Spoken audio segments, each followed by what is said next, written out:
Varicose veins కి సరైన చికిత్స కోసం సంప్రదించండి ఎవిస్ హాస్పిటల్. నమస్తే రమగారు. నమస్తే జయ. రమగారు, చందమామ కథ చెప్తారా? చిన్నప్పుడు ఎప్పుడో ఒక కథ చదివాను జయ. నేను చాలా ఏళ్ల క్రితం మా ఇంట్లో పుస్తకం కాదు, నేను ఎవరింటికో వెళ్తే వాళ్ళ ఇంట్లో పరమ పాత పురాతన పుస్తకం చందమామోడు దొరికింది.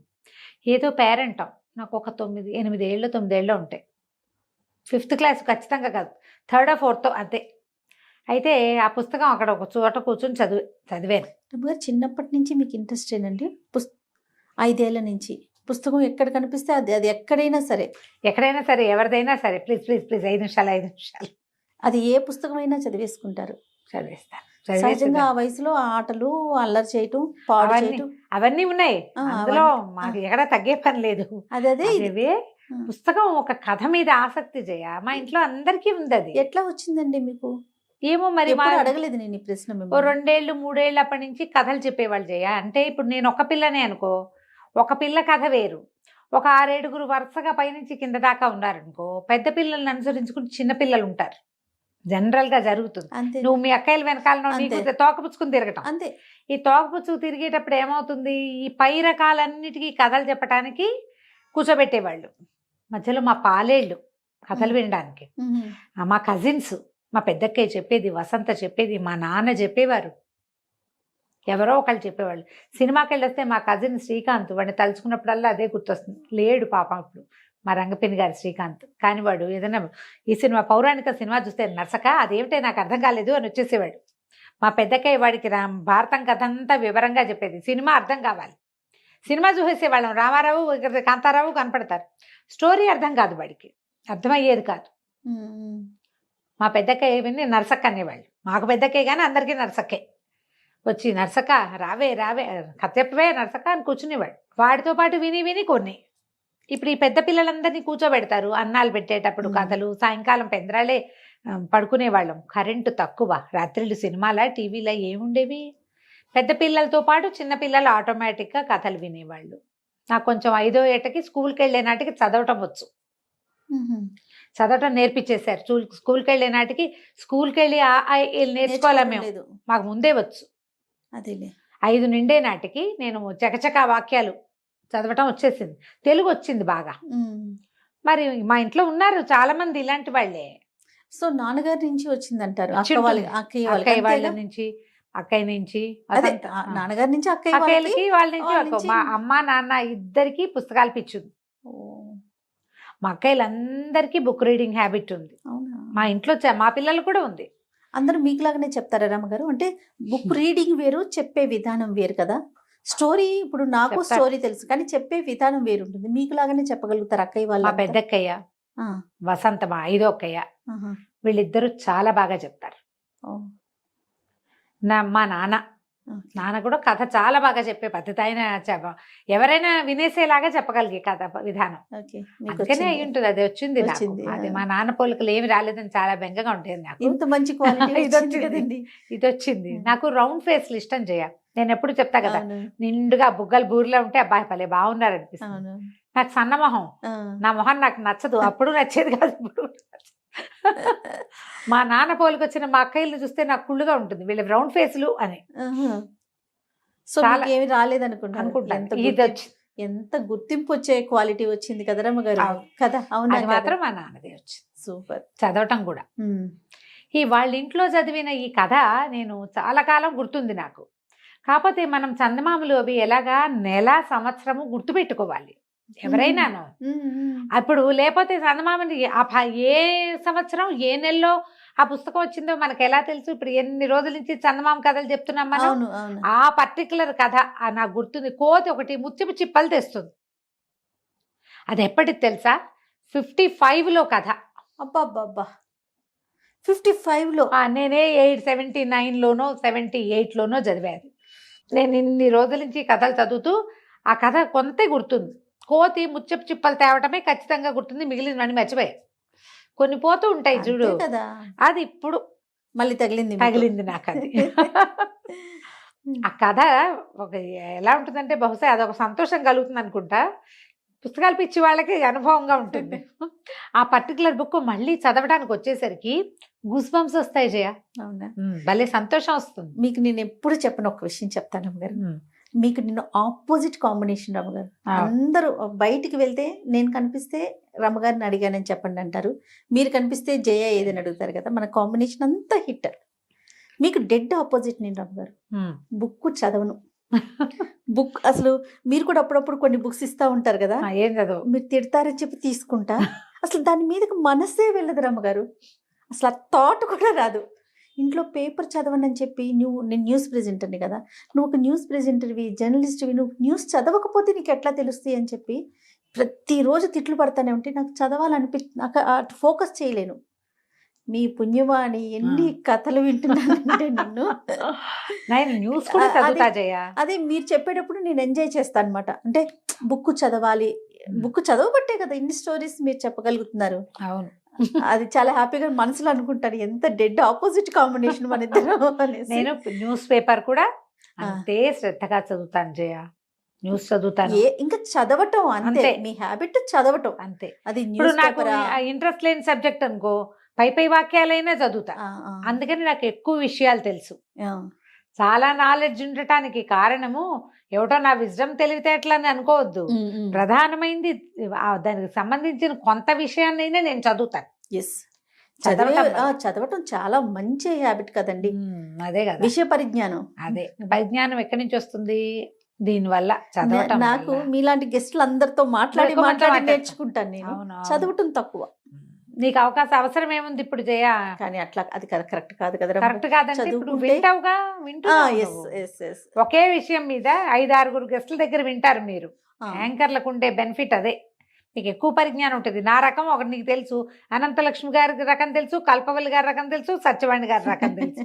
మధ్యలో మవా శ్రీనివాస్ గారు కూడా ఏదో ఒక రకం చెప్తారు. స్పెషల్ ఇంటర్వ్యూస్ చేసేటప్పుడు మాత్రం కొంచెం నేను హోంవర్క్ చేసుకోవాలి, విషయం తెలుసుకోవాలి కదా. మీరంటే మీరు చెప్తారు, నేను వింటాను. కానీ స్పెషల్ ఇంటర్వ్యూస్ చేసేటప్పుడు మాత్రం విషయం కాస్త వాళ్ళ పరిజ్ఞానం అదంతా చూసుకుంటాను ముందు. అదేలే. పూర్వం అంటే ఒక పల్లెటూరులో ఓ భార్య భర్త ఉండేవాళ్ళు. ఏదో చిన్న సామాన్యమైన కుటుంబం. వాళ్ళకు ఒక్క కొడుకు ఉండేవాడు. వాడి పేరు రంగడు. వాడిని ఊళ్ళో అందరూ నిద్రమోహన్ రంగడు అంటారు. అయ్యో, ఈ నిద్రమోహన్ రంగడు ఎప్పుడు నిద్రపోతూ ఉంటాడు. భర్తకి ఇష్టం, ఏ పని చేసేవాడు కాదు, మొద్దుగా ఉండేవాడు. వాళ్ళకి లేక లేక కలిగాడు అబ్బాయి. అయితే ఏమైంది, కొన్నాళ్ళు అట్లాగే ఏదో పిల్లాడు కాస్త పెరిగాడు. కానీ వాళ్ళ నాన్న వాడితో ఏం పని చేయించలేక, పోన్లే లేక లేక ఒక్క పిల్లాడు, మనం సంపాదించకపోతామా, వాడు తినకపోతాడా అని చాలామందికి ఉంటాయి అలాంటి భావాలు. వదిలేస్తే వాడు అలాగే హాయిగా పడుకుంటూ ఉంటాం. వాళ్ళ అమ్మ లేవరా అన్నం తిద్దుగానే అంటే లేచి కాసేపు అటు ఇటు తిరిగి అబ్బా మళ్ళీ బతకంగా ఉందని కాళ్ళు చాపుకు పడుకుని ఇంతే. కొన్నాళ్ళకి తండ్రి గతించాడు. వాళ్ళు చేసుకుంటున్న చిన్న వ్యాపారం కూడా పోయింది. వ్యాపారం చేసేవాళ్ళు లేకపోతే పోకేమవుతుంది, ఏదో కొట్టుండేది, కూర్చునే వాళ్ళు లేకపోయింది. ఆవిడ కూర్చునేది కానీ ఆవిడకి అనుభవం లేదు, మెల్లిగా పోయింది. ఆవిడ ఒకటి ఆ కొట్లో ఉన్నవి, తర్వాత ఇంట్లో ఉన్నవి అమ్మి పిల్లాడికి అన్నం పెట్టి తను తినేది. కొన్నాళ్ళకి అన్నీ అయిపోయినాయి. ఇహో ఇల్లు మిగిలింది. ఏం చేయాలో తెలీదు. సరే ఇవిడ ఏం చేసింది, పాపం బతుకు తెరువు కోసం ఏదో బయట పనికి వెళ్ళేది. వాళ్ళింట్లో వీళ్ళింట్లో ధాన్యం బాగు చేయడానికి, మినువులు విసరటానికి, పై పని సహాయాలకి, విస్తళ్ళు కుట్టేందుకు, భోజనాలప్పుడు సహాయం, వంట సహాయం, ఇన్నిటికీ వెళ్ళి ఏదో తెచ్చేది. వీళ్ళ నిద్రపోతున్న కొడుకుని లేపి అన్నం పెట్టేది. వాడు తిని మళ్ళీ పడుకునేవాడు. వాడు ఏనాడు పని చేద్దామన్న ఊహ కూడా చేయలే. కూర్చుని ఉంటాడు, నిద్రే కాదు, ఖాళీగా ఉంటే కూర్చుని ఉంటాడు రికామిగా. వాడేం పని చేయడు, బద్దకిష్టం అంతే. అయితే ఏమైంది, కొద్ది రోజులు గడిచాక ఆవిడ ఒక శెట్టి గారింటికి పని సాయానికి వెళ్ళేది. శెట్టి గారు చైనా వెళ్తున్నాడు. ఈ చైనా గోల ఏమిటి, వ్యాపారానికి. అప్పట్లో ఏం చేసేవాళ్ళు, నౌకా వ్యాపారాలు చేసి, నౌకాయానం చేసి వ్యాపార సామాన్లు ఇక్కడి నుంచి మోసుకుపోయి అక్కడ అమ్మి, అక్కడి నుంచి మోసుకొచ్చి ఇక్కడ అమ్ముకునేవాళ్ళు. వెళ్తూ ఉంటే ఈవిడ ఏం చేసింది, అప్పుడో పావలా దాచిపెట్టి 5 కాసులు వెండి కాసులు దాచి ఒరే నాయన, శెట్టి గారు వ్యాపారానికి చైనా వెళ్తున్నట్ట, ఏదైనా వస్తువు తెచ్చిపెట్టమనరా, అది పెట్టుకుని ఇక్కడ వ్యాపారం చేసుకుందువు, కానీ నువ్వు కూర్చుని చేస్తావు, బయటికి వెళ్ళి తిరిగి పని చేయగలిగేవాడివి కాదు, నువ్వు వెళ్ళరా నాయన, శెట్టి గారితో మాట్లాడరారా అని ఏటాగోటా కొడుకుని పంపించింది. వీడు ఆవలించుకుంటూ లేచి ఏటాగోటా 2 ముద్దలు నోటో వేసుకుని మెల్లిగా 5 కాసులు పుచ్చుకుని శెట్టి గారిని చూడబోయాడు. ఇవాళ అమ్మేమో ఇంట్లో పని సాయం వస్తుంది, పూర్వాశ్రమంలో వాళ్ళ నాయన ఉండగా ఆయన ఏదైనా వస్తువు తెస్తే పిల్లాడి తండ్రి రంగడి తండ్రి అమ్మి పెట్టేవాడు. దాంతో శెట్టి గారు ఏమిట్రా రంగా ఇట వచ్చావు రారా అని పిలిచాడు. పిలిస్తే మీరు వ్యాపారానికి చైనా దేశం వెళ్ళిపోతున్నట్టు కదా, ఇగో అండి 5 కాసులు ఉంచండి, నాకు ఏదైనా సరుకు తెచ్చిపెట్టండి అమ్ముకోవటానికి. అప్పటి పద్ధతి ఏంటంటే ఒక వ్యాపారస్తుడు నిజంగా మనుషులు ఎంత సహాయకారులుగా ఉండేవాళ్ళు జయ. మన ముందు తరాల్లో ఇలాంటి వాళ్ళు ఉన్నారని మనం తెలుసుకుని తీరాలి. ఒక పెద్ద వ్యాపారస్తుడు పడవేసుకుని వెళ్తూ ఉంటే అంత ప్రయాణం చేయగలిగే సత్తా లేని చిన్న చిన్న వ్యాపారస్తులంతా డబ్బిచ్చి ఓ 1000 రూపాయలు ఓ 500 ఇచ్చి ఓ 25 ఎక్స్ట్రా ఇచ్చి ఏమిటి ప్లేస్ కొనడానికి, పడవలో ప్లేస్ కోసం, ఎక్కువ కాదు ప్రయాణానికి. మనం ప్రయాణం చేసి వెళ్ళాలంటే చాలా అవుతుంది, మన కోసం ఓ చిన్న కార్నర్ ఖాళీగా ఉంచడం పర్వాలేదు, దానికి రెంట్ ఇచ్చి అయ్యా ఏదైనా మంచి సరుకు తెచ్చిపెట్టండి అంటే ఈ వెళ్ళిన వాళ్ళు తమ సరుకుతో పాటు తమలాంటిదే సరుకు కానీ లేదా వాళ్ళు అడిగింది కానీ లేదా ఇంకేదైనా చిన్న రకంది కానీ నాణ్యం చూసి కొనుక్కొచ్చేవాళ్ళు జయ. వ్యాపారస్తులు ఒకళ్ళకొకళ్ళు సహాయం చేసుకునేవాళ్ళు. ఇట్లా జరిగేది. ఇది ఎప్పుడో చీనా దేశానికి పడవ ప్రయాణపు గాథల్లో ఉందండి, ఇటీవల ఎవరు లేరని ఎవరైనా అంటారేమో, అలా అనడానికి కూడా వీల్లేదు. 50 ఏళ్ల క్రితపు కథల్లో కూడా నేను సంఘటనలు మా ఇంట్లో వాళ్ళు చెప్పినవి కూడా నాకు తెలుసు. అట్లా గూడూరు తాతగారు, మా లచ్చు తాత వీళ్ళందరూ కథలు చెప్పేవాళ్ళు కదా. ఆ దాంట్లో వ్యాపారస్తుల ఇళ్లలో ఒకడు నాశనం అయిపోతే మిగిలిన వాళ్ళంతా తలా ఒక 10 రూపాయలు వేసి మళ్ళీ వాడికి పెట్టుబడిస్తారట. ఆంధ్ర వైశ్యులలో ఇలాంటి పద్ధతి ఉన్నది. 50 years బ్యాక్ ఖచ్చితంగా ఉంది జయ. అద్భుతమైన విషయం కదండి. వాళ్ళ వ్యాపారస్తుల్లో ఎవ్వడు ఒకడు కింద ఉండడు. కింద చిన్న వ్యాపారస్తు చిన్నే ఉంటాడు, కానీ వాడికి పెట్టుబడి లేకుండా వాడు అడుగు తినే పరిస్థితి మాత్రం వాళ్ళు రానివ్వరు. ప్రతి వ్యాపారస్తుడికి ఈ పైనున్న డబ్బులు, అప్పులకి ఇచ్చిన డబ్బులు కాకుండా భూగర్భంలో డబ్బులు ఉంచుకునే విధానం కూడా ఆంధ్ర వైశ్యులలో ఉన్నదని కథలుండేవి. మొత్తం కుదేలైపోయినా, సర్వనాశనం దుంపనాశనం అయిపోయినా వాళ్ళ ఇంటి కింద భూమిలో ఖచ్చితంగా డబ్బులు ఉంటాయి. అట్లా దాచేవాళ్ళు. అందుకని మనం వ్యాపారస్తుల కుటుంబాల్లో చెడిపోయిన వాళ్ళని చూడం మనం. ఆ కాలపు కట్టుబడమ్మా అదంతా. అంతే కదండి. అంతే. ఇప్పుడు మనలో మనం ఒక గుంపు, ఇందులో పెద్దవాడు ఉంటాడు, చిన్నవాడు ఉంటాడు. చిన్నవాడిది చిన్న బతుకు, బతకడానికి ప్రతివాడికి అవకాశం కావాలనే విధానం ఎంత గొప్పది చూడు. మరి అది చాలా అవసరం కదా. మన వాళ్ళలో ఎవడైనా ఒకటి పైకి వస్తే ఏడిచి, ఎవడా పోతే నసలు పెట్టి పీడపోయింది అనుకోని, ఏం విధానం అది? పక్షులు జంతువులు చేయవట్లా, మనుషులు కూడా చేసేవాళ్ళు కాదు. ఇప్పుడు ఎందుకో ఇలాంటి దౌర్భాగ్యపు సమాజం వచ్చింది. దిక్మాల సమాజంలో ఉన్నాం మనం. అవునండి, కలికాలం. కలికాలం అంతే. ఇప్పుడు మనకు ముందు 50 ఏళ్ళు 100 ఏళ్ల క్రితం కలికాలం లేదు, అప్పటికి ఉన్నాం, కానీ మరీ దగ్గరికి వెళ్ళిపోయింది. అయితే ఏమైంది, 5 కాసులు 5 కాసులతోటి ఏమొస్తుంది? సరే పాపం వాడిని కాదంటే ఎందుకు, ఏదో వ్యాపారం చేసుకుంటాడని ఆ 5 కాసులు ఆయన జేబులో వేసుకున్నాడు. సరే లేరా నాయన. చైనా ప్రయాణం అయింది. 3 నెలలు గడిచాయి. చైనా ప్రయాణం అంతా అయిపోయి ఆయన బోళ్ళంతా సరుకు కొనుక్కున్నాడు. అన్నీ కొనుక్కున్నాక తిరిగి బయలుదేరారు. బయలుదేరిన తర్వాత దాదాపుగా ఒక 100 మైళ్ళు 150 మైళ్ళు సముద్రయానం చేసేసాక ఆయన గుర్తొచ్చింది. అయ్యో బాబోయ్, రంగడికి మాట ఇచ్చాను, 5 కాసులు ఇచ్చాడు వాడు, ఏమి తీసుకురాలేదు, పడవలు వెనక్కి తిప్పండి. అప్పట్లో ఇంత నిబద్ధత ఉండేది. వెనక్కి తిప్పాలి పడవ, నా పడవ వెనక్కి తిప్పాల్సిందంటే ఈ ఆయనదే పడవ. మిగిలిన వాళ్ళంతా గోలు పెట్టారు. అయ్యా ఇంత దూరం ప్రయాణం చేసి వచ్చాం, చచ్చి చెడి, మళ్ళీ ఇంత దూరము వెళ్ళాలా, మళ్ళీ రావాలి, వెళ్ళాలి రావాలి. ఒక 150 తోటి పోదు, వచ్చిన 150 వృధా, వెనక్కి 150 వృధా, మళ్ళీ 150 వృధా. అంతే. ఎంత ప్రయాణం అయిపోయింది. అంటే ఈయన ఏమన్నాడు, అది కాదు వాడు పాపం పేదవాడు, 5 కాసులు ఇచ్చాడు, ఏదైనా తెచ్చిపెట్టమని. వాడి పేరుతో ఒక్క సంచి లేదే ఈ పడవలో. వాడిచ్చిన 5 కాసులు మాత్రం చిల్లరగా నాకు ఉపయోగపడ్డాయి కదా. ఆయన కాదన్నాడు. మిగిలిన వ్యాపారస్తుల్లో తలా ఒక మాట అన్నారు. వాళ్ళంతా ఏమన్నారు, వద్దండి 5 కాసులతో ఏమొచ్చాయని చెప్పండి వస్తువు. ఓ పని చేద్దాం, మేము ఉన్నాం కదా 15 మంది ఉన్నాం, తలా ఒక 5 బంగారు కాసులు ఇస్తాం పిల్లాడికి, వాడేదో బతుకుతాడు అక్కడే. 15 మంది 15 5 అంటే ఎన్నైనాయి, బోల్డ్ అయిపోయింది కదా. సరే ఈ కాసులు మేము ఇస్తాము, మీరేం ఆలోచించబాకండి, పదండి అంటే ఇక ఆయన అన్యమనస్కంగానే, ఆయనకి ఇష్టం లేదు అట్లా చేయటం, కానీ ఇంకో దారి లేక సరే ప్రయాణాన్ని నడిపించారు. నడిపిస్తే ఏమైంది, కొంచెం ముందుకెళ్ళి ఎక్కడో ఒక చోట లంగరేశారు. లంగరేస్తే వీళ్ళు లంగరేసిన చోటకి వాళ్ళు వీళ్ళు అమ్మకాల వాళ్ళు తీళ్ళ వాళ్ళు చాలామంది వస్తారు. వీళ్ళు అక్కడి నుంచి తెచ్చుకున్న సరుకు అంతా తినడానికి కాదు, అవన్నీ బేళ్ళు కట్టి పక్కన పెడతారు. ఎక్కడ లంగరేశారో అక్కడే ఆహారాన్ని వస్తువుల్ని కొనుక్కుంటారు, అవసరమైన వాటిని. ఒక కోతుల వాడు 3 కోతులను తీసుకొచ్చారు. కోతులు అడిచి ఏదో సంపాదించుకుంటారు పావలా పరక.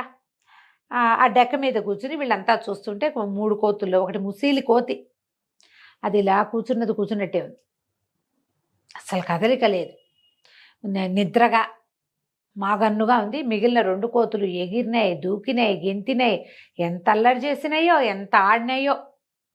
అందరూ నవ్వుతున్నారు, సరదాగా వాడికి పావలా బేడ ఇస్తుంటే ఈయనకి ఏమనిపించింది, పాపం రంగడికి వీళ్ళంతా తల ఒక 5 కాసులు ఇలాగే ఇస్తారు, నీకోసం కొనుక్కొచ్చాను రాని వీటిలలో ఒక కోతిని ఇస్తే సరిపోదు వాడికి అని అనుకుని, ఎరా అబ్బి ఓ కోతిని అమ్ముతావా అంటే అమ్ముతానన్నాడు. ఎంతకు అమ్ముతావు? 5 కాసులు, 5 కాసులకు అమ్ముతానన్నాడు.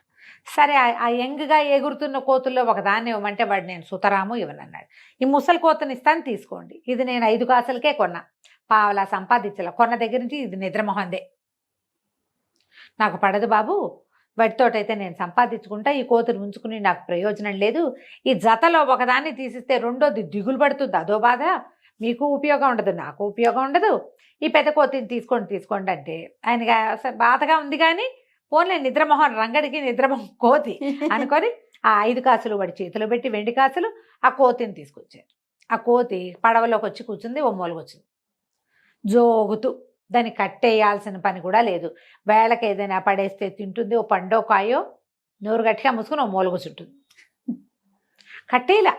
అదే మామూలుగా కోతులు పడవలోకి వెళ్తే ఎగిరి దూకి పీకి లాగి గందరగోళం చేసేస్తాయి, పడవ ఇట్లా అన్నప్పుడల్లా దానికి టెన్షన్ వస్తుంది. దీనికి టెన్షన్ లేదు, పాడు లేదు, కూర్చున్నట్టే. ఎక్కడికో పోయింది పడవ. వెళ్ళగా ఏమైంది, ఒక కొత్త దీవిలోకి దిగారు వీళ్ళు, అది ముత్యాల దీవి. ఆ ముత్యాల దీవిలో ఈ ముత్యాలు దొరుకుతాయట, ఆయిస్టర్స్ దొరుకుతాయి. ఈ పడవలో ఉన్న వ్యాపారస్తుల పని వాళ్ళంతా అయ్యగారు ముత్యాలు తెస్తామని దూకుతున్నారు. వీళ్ళందరూ మాట్లాడుతుంటే ఆ నిద్రమోహంగా ఉన్న కోతి కళ్ళు తెరిచి చూసేసరికి దాని చుట్టుపక్కల చూడగానే ఒక ఉత్సాహం వచ్చేసింది, పరిగెత్తుకుంటూ వెళ్ళి సముద్రంలో దూకేసింది. అది ఈ నిర్ఘాంతపాడు వ్యాపారస్ అయ్యో కోతి దిందు పదేగా కూర్చున్నట్టే అది పరిగెత్తేసిందే అనుకున్నాడు. 1/2 గంట తర్వాత ఇట్లా పట్టుకుని 10 ముత్యపు చిప్పలు తీసుకొచ్చేసింది అది పైకి, సముద్రంలో నుంచి తీసుకొచ్చి ఒక చోట పెట్టింది. మళ్ళీ రయ్యమని పరిగెత్తుకుంటూ వెళ్ళి ఇంకో దూకింది, మళ్ళీ తెచ్చింది. ఈ ముత్యపు చిప్పల్ని తెస్తే ఓపెన్ చేసుకుని వ్యాపారస్తులు కొంటారు వాటిని. ఇక ఆ కోతి వీళ్ళ అందులో నుంచి వచ్చే లోపల అది ఎన్నిసార్లు దూకిందో, ఎన్నిసార్లు తెచ్చిందో దాని దుప్పదేగా ఇన్ని పట్టుకొచ్చేసింది. ఆశ్చర్యపోయారు. హుసిని అంటున్నప్పుడు ఇప్పుడు అది ఒకటి పేరు మీద కొనబడింది, అది ఏత్తేస్తే అవన్నీ వాడివి. అంత న్యాయంగా ఉండేవాళ్ళు జయ. సూపర్ కదండి కథ. అసలు వినటానికి నాకు అప్పుడే ఈ కథ అంత నచ్చటానికి కారణం ఏంటంటే దీంట్లో ఉన్న ఒక అండర్ కరెంట్ ఏంటంటే, కోతి తెచ్చినవి అది పైన తెచ్చిపెట్టింది, దాని యజమాని ఎవడూ లేడు అక్కడ, ఎందుకు అందరూ తీసుకోవాలా, అది కదా పాయింట్. అంతేగా, వాడి కోత అంటే ఇవన్నీ వాడివే. అప్పుడు అందరు చూస్తే అందరికి తలా ఒక 2, 4, 6 దొరికితే దీనికి 40, 50 దొరికినాయి కోతికి. అది అవన్నీ పెట్టుకుని ఒక చోట కూర్చుంది, మళ్ళీ మాట్లాడకుండా ఏదో పండిస్తే 2-3 పళ్ళిస్తే తిన్నది, అవిట దగ్గరికి జరిపి కుప్పలాగా జరిపి వాటి పక్కన పడుకుని నిద్రపోయింది. ఈయన సరే కూర్చుని అన్నీ ఒలిచి చూస్తే పెద్ద నాణ్యమైన ముత్యాలు వాటిలలో. ఆయిస్టర్స్లో ఒక్కొక్క దాంట్లో 7, 8, 3, 4 రంగులు ఉంటాయి, బోల్డ్ ముత్యాలు వస్తాయి. ఆ ముత్యం ఎంత ఖరీదైన ముత్యాలు, 3, 4 దొరికిన వాళ్ళకే 100లో వచ్చినాయి. ఈయన దొరికితే ఎన్ని వస్తాయి? ఆ డబ్బులన్నీ ఆ ముత్యాలన్నీ సైజ్ చేసి ముత్యాలకు రేట్లు కట్టించి కొనేవాళ్ళు కూడా ఉన్నారు పడవలో. రేటు కట్టించి అవన్నీ రంగడి పేరుతోటి పక్కకు పెట్టాడు ఆయన. పెట్టాక సరే పడవ కాస్త వెనక్కి ఊర్లోకి వెళ్ళిపోయింది. ఊరు వెళ్ళిపోయారు వీళ్ళు, అన్ని సామాన్లు మోసుకొచ్చారు. ఈయన ఆ ముత్యాలన్నీ కొనేసాక ముత్యాల డబ్బంతా పట్టుకుని ఈ కోతిని పట్టుకుని, వ్యాపారస్తులందరూ తలా ఒక 5 రూపాయలు ఇస్తామని ఒప్పుకున్నారు కదా, ఇచ్చారు అందరూ. ముత్యాలు వచ్చినాయి కదా ఊరుకోలా, మాట ఇచ్చారు. అది వ్యాపారాలు మాట మీద నడుస్తాయమ్మా, అంతే కదా. న్యాయం ఎలా నడుస్తుంది? వాడు ఎంతైనా సంపాదించుకొని, మాట అంటే మాటే, అంతే కదా రమ్మగారు కదా. అక్కడి నుంచి డబ్బులన్నీ చేతులు పెట్టాడు. వాళ్ళ అమ్మ రంగడు ఇద్దరు ఆశ్చర్యపోయారు. ఏమిటి ఇంత డబ్బా అని. అప్పుడు ఆయన చెప్పాడు, ఒరే నీలాగా నేను నిద్రమోహందిరా ఇది, కానీ ఆ ముత్యపు దీవికి దగ్గరికి వెళ్ళేసరికి దానికి ఉద్రేకం వచ్చింది. అసలు సంగతి ఏంటంటే అది ఆ ముత్యాల దీవికి సంబంధించింది ఆ కోతి. అక్కడ ఒక బెస్తవాడు దీన్ని చేరదీసి పెంచి దానికి ముత్యపు చిప్పలు ఏరుకు రావడానికి తర్ఫీదిచ్చాడు. క్రమంగా ఎప్పుడో ఆ ముసలివాడు చనిపోయేసరికి ఈ కోతులు ఆడించే వాళ్ళు ఎవరో పట్టుకుని తీసుకుపోయారు. ఓహో. అది ఎక్కడికి వెళ్ళినా ఏ పని రాదు దానికి, ఎవరి దగ్గర ఏ ఆట నేర్చుకో. ఎందుకంటే దానికి ఏం తెలుసు, సముద్రం తగలంగానే ఒక్క ఎగిరెగిరి అందులో దూకటం. ఆ ముత్యపు చిప్పల వాసన ఒక ప్రత్యేకమైన నాచు వాసన వస్తుంది. అది ఉన్న చేపల దీవి చెరువులు వాసన రావు అవును కదా, ఆ దీవి వాసనకి అది దాని మత్తంతా పోయింది. అంతకుముందు అలా మాగన్నుగా పడి ఉండేది, దానికి ఆసక్తి లేదు జీవితం మీద. ఎప్పుడైతే తన ఓన్ ప్లేస్కి వచ్చిందో దాని శక్తి అది చూపించేసింది అనమాట. అది ఈ రంగడి పాలపడింది. ఎప్పుడైతే ఈ కోతి తన చేతికి వచ్చిందో అది ఇట్లా మాగన్నుగా ఉండి ఇంత పనిచేసిందని తెలిసి ఇంత డబ్బు ఒకేసారి వ్యాపారానికి పెట్టుబడి వచ్చేసరికి రంగడికి ఉత్సాహం వచ్చింది, నిద్రమోహం పోయింది, చక్కగా ఇల్లు కట్టుకున్నాడు ఆ కోతిని పెట్టుకుని. తర్వాత ఎన్నిసార్లు వాడు ఆ ద్వీపం మీదకి వెళ్ళాడు. వెరీ సూపర్ గా ముత్యాల చిప్పలు బ్రహ్మాండమైన ముత్యాల వ్యాపారస్తుడుగా స్థిరపడిపోయాడు. కథ కంచికి మనం ఇంటికి. అద్భుతమైన కథ అండి. చిన్న కథ కానీ ఎంత కరెంట్ ఉందో చూడు అందులో.